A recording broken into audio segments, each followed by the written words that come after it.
Hello friends. आज हम मृदंग टेक्स्ट बुक के चैप्टर 2 से एक बहुत ही मजेदार कहानी देखने वाले हैं जिसका नाम है आउट आउट। तो तैयार हो जाइए, चलिए इस पिक्चर स्टोरी की दुनिया में चलते हैं। कहानी में आगे बढ़ने से पहले चलिए स्क्रीन पर दी गई इस मजेदार तस्वीर को जरा गौर से देखते हैं। इसमें बहुत कुछ हो रहा है। अरे वाह, इस तस्वीर में क्या क्या हो रहा है, जरा ध्यान से देखिए तो। कुछ बच्चे नीचे बैठे हैं, कुछ खेल रहे हैं, एक बच्चा हैंडपंप चला रहा है और वो देखिए, एक लड़की पेड़ के पीछे से झांक रही है। अच्छा, और कोई छिपा है क्या? हाँ, एक बच्चा झाड़ी के पीछे भी तो है और दो बच्चे दरवाजे के पीछे से देख रहे हैं। कितना कुछ चल रहा है यहाँ पर। तो अब एक सवाल, इस तस्वीर में टोटल कितने बच्चे हैं? चलिए साथ में गिनते हैं। 1, 2 जो नीचे बैठे हैं, 3 जो हैंडपंप के पास है, 4 जो पेड़ के पीछे है, 5 झाड़ी के पीछे वाला बच्चा, 6 और 7 जो दरवाजे के पीछे हैं। अरे एक और रह गया, 8 जो खिड़की से देख रही है। तो कुल कितने बच्चे हुए? बिल्कुल सही, इस तस्वीर में पूरे 8 बच्चे हैं। बहुत बढ़िया। अच्छा, अब ये बताइए कि ये सब बच्चे कर क्या रहे हैं।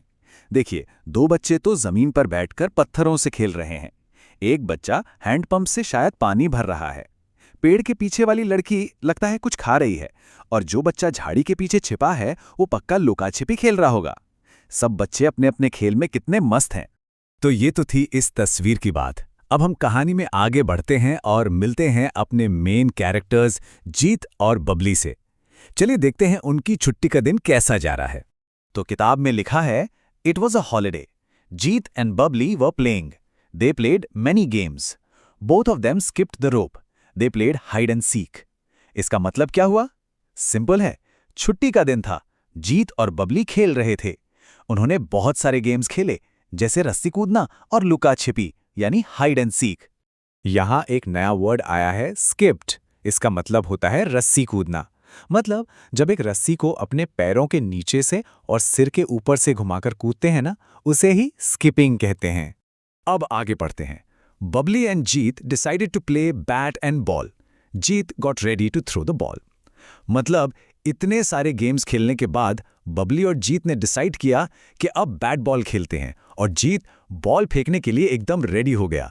इस तस्वीर में देखिए, जीत के हाथ में बॉल है और वो फेंकने के लिए तैयार है, और बबली ने बैट पकड़ लिया है। दोनों क्रिकेट खेलने के लिए पूरी तरह रेडी हैं। लेकिन लगता है कहानी में एक मजेदार ट्विस्ट आने वाला है। कुछ तो गड़बड़ होने वाली है। अरे नहीं, गेंद का क्या हुआ? देखिए क्या हुआ। Jeet throw the ball, Babli hit the ball. The ball went into Mohit's garden, but his house was locked. They could not find the ball, so the game stopped. तो जीत ने बॉल फेंकी और बबली ने मारा जोर से शॉट, पर गेंद उड़कर सीधे मोहित के गार्डन में चली गई। और सबसे बड़ी प्रॉब्लम यह थी कि मोहित के घर पर ताला लगा था। अब तो उन्हें गेंद मिल ही नहीं सकती थी, और बस उनका खेल रुक गया। इन तस्वीरों को देखिए जरा। पहली में बबली कितने मजे से बॉल को हिट कर रही है, और दूसरी में दोनों बेचारे कितने परेशान खड़े हैं क्योंकि उनकी प्यारी गेंद मोहित के बंद घर में चली गई है। अब क्या होगा? कहते हैं ना, जब एक रास्ता बंद होता है तो दिमाग दूसरा रास्ता सोच ही लेता है, और यहां बबली के दिमाग में एक बहुत ही कमाल का आइडिया आया। चलिए देखते हैं ये क्लेवर न्यू बॉल आखिर है क्या। कहानी में लिखा है, Bubbly knew how to make a ball. They got a few rags, paper and wool. Bubbly also brought a piece of string. She rolled rags, paper and wool to make a ball. Then she tied the ball with a string. वाह, बबली को तो गेंद बनाना आता था। उन्होंने कुछ पुराने कपड़े मतलब रैग्स, थोड़ा कागज और ऊन इकट्ठा किया। बबली एक धागा भी ले आई। उसने इन सब चीजों को लपेटकर एक गेंद बनाई और फिर उसे धागे से कसकर बांध दिया। इस तस्वीर में देखिए, बबली जीत को अपनी बनाई हुई नई गेंद दिखा रही है। देखा, थोड़ी सी समझदारी और जुगाड़ से उन्होंने अपनी प्रॉब्लम को कैसे सॉल्व कर लिया। ये हुई ना बात। और अब आया कहानी का सबसे मजेदार हिस्सा। This time Babli picked the ball, Jeet picked the bat. Babli through the ball, Jeet hit the ball hard. The ball opened up and scattered in the air. Babli jumped and shouted, out out. तो इस बार बबली ने ball फेंकी और जीत ने bat उठाया। बबली ने जैसे ही ball फेंकी, जीत ने उसे बहुत जोर से मारा, और पता है क्या हुआ? गेंद हवा में ही खुल गई और उसके सारे कपड़े और कागज बिखर गए। ये देखकर बबली खुशी से कूदी और चिल्लाई, आउट आउट। हाँ, ये देखिए, जैसे ही जीत ने बैट घुमाया, उनकी जुगाड़ वाली गेंद हवा में बिखर गई। ये तो पहले वाले गेम से भी ज्यादा मजेदार बन गया और बबली ने उछलकर उसे आउट भी कर दिया। क्या बात है, उनका खेल फिर से शुरू हो गया। कहानी तो वाकई बहुत अच्छी थी। तो चलिए अब फटाफट इस चैप्टर से जुड़े कुछ सवालों के जवाब भी देख लेते हैं। पहला सवाल है खाली जगह भरने का।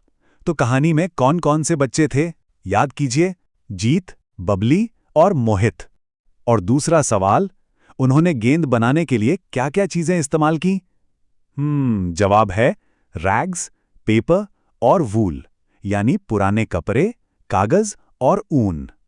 अब हमें कहानी के इन हिस्सों को सही ऑर्डर में लगाना है। तो सबसे पहले क्या हुआ था? स्टेप 1, जीत बॉल फेंकने के लिए तैयार हुआ। फिर स्टेप 2, जीत ने बॉल फेंकी। उसके बाद स्टेप 3, बबली ने बॉल को हिट किया। फिर स्टेप 4, गेंद मोहित के गार्डन में चली गई। और आखिर में स्टेप 5, उनकी गेंद खो गई। यही है कहानी का सही सीक्वेंस। तो इस कहानी से हमें क्या सीखने को मिलता है? उन्हें अपनी नई गेंद बहुत पसंद आई और उनका खेल फिर से शुरू हो गया। मतलब यह है कि जब कोई मुश्किल आए तो उदास होने के बजाय हमें बबली की तरह सोचना चाहिए और अपनी समझदारी से उसका कोई ना कोई हल जरूर निकालना चाहिए। और अब जाते जाते आपके लिए एक मजेदार सवाल। कभी अपने मम्मी पापा या दादा दादी से पूछिएगा कि वो अपने बचपन में कौन कौन से खेल खेलते थे। क्या पता आपको कुछ नए और बहुत ही मजेदार खेलों के बारे में जानने को मिल जाए। इस पर जरूर सोचिएगा।